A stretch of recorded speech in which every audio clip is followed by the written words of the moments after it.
ఓం సాయిరామ్. ఈరోజు అక్షయ తృతీయ కనుక ఈరోజు సాయంకాలం ప్రదోష సమయంలోనండి మనం చక్కగా శివాలయానికి చేరుకుని నవగ్రహాల చుట్టూ శివాయ నమః అంటూ 27 ప్రదక్షిణాలు చేసి లేదా విష్ణు ఆలయానికి చేరుకుని స్వామిని వారిని దర్శించుకుని అక్కడ పూజ జరిపించుకుని బయటకు వచ్చిన తరువాత నక్షత్రాలు ఆకాశం కనిపిస్తాయి కదా.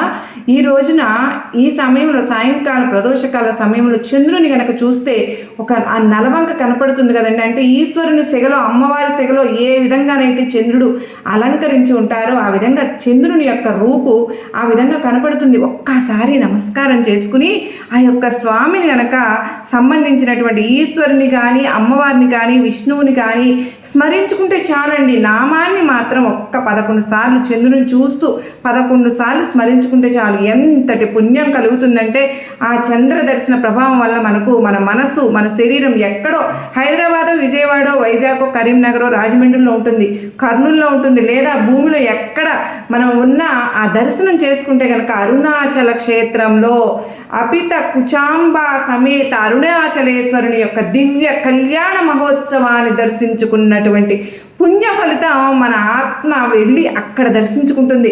మన ఆత్మ అక్కడ ప్రస్తుతం ఉంటుంది, ఉపస్థితమా అవుతుంది. అరుణాచలేశ్వరుని యొక్క దివ్య సంబంధించిన దాంట్లో చెప్పబడింది కనుక అరుణాచల వైభవంలో చెప్పబడిందండి. తప్పకుండా ఈ అవకాశాన్ని ప్రతి ఒక్కరు వినియోగించుకుందాం. ముఖ్యంగా ఈరోజు గొప్పతనం ఏంటంటే విష్ణు భగవానుడు రూపమైనటువంటి కృష్ణుడు ద్రౌపదికి సంబంధించినటువంటి అక్షయ పాత్రను ఇవ్వడం జరిగింది. నెక్స్ట్ అదే అంటే గంగా ఉత్పత్తి జరిగిందనమాట. రెండవది, చాలామంది ఈ వైశాఖ మాసంలో వచ్చే సప్తమి తిథిని గంగా సప్తమి అని కూడా అంటారు కదా. కానీ ఈశ్వరుని జటాజూటం నుంచి భూమి మీదకి వచ్చినటువంటి రోజు ఈ అక్షయ తృతీయ కనుక ఈ రోజున బదరీ క్షేత్రంలో శ్రీ బద్రీనారాయణ యొక్క తలుపులు కూడా తెరుచుకుంటాయి. అంటే దీపావళి సందర్భంగా ధనత్రయోదశి సందర్భంగా మూసివేసినప్పుడు ఎలాంటి పూలు ఉంటాయో, ఎలాంటి దీపారాధన ఉంటుందో అదేవిధంగా మళ్ళీ అక్షయ తృతీయ రోజున అలాగే ఉంటుంది. పూలు వాడిపోవు, దీపం కూడా అలాగే వెలుగుతూ ఉంటుంది. బద్రీ క్షేత్రంలో 108 ప్రదక్షిణలు కనుక ఎవరైతే చేస్తారో ఈ అక్షయ తృతీయ రోజున వారికి శాశ్వత విష్ణులోక ప్రాప్తి కలుగుతుందని మనకు పురాణాల్లో చెప్పి ఉంది. కనుక ఈ రోజున చాలామంది ప్రదక్షిణలు చేస్తూ ఉంటుంటాం కదా.